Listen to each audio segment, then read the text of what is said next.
Child and old care যে আশ্রমে কোনো ডাক্তারও রাখে নাই, এবং নিজে সে ব্লেড দিয়ে ছুরি দিয়ে সে নিজে সেখানে এই অপারেশনটা করতেন। প্রয়োজনে নিজেই হাত পা কেটে ফেলতেন এবং তাদের যে রক্ত বের হতো, এবং এই কাটাছাড়া এটা কষ্ট পেল, রোগীরা কষ্ট পেত, কিন্তু আর্তনাদ করলেও মাদকাসক্ত মিল্টন পৈশাচিক আনন্দ ভোগ করতেন।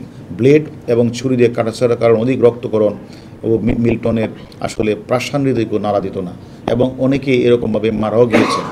এই সব কিছু আমরা বের করেছি। আমাদের আরও কিছু তথ্য বাকি আছে।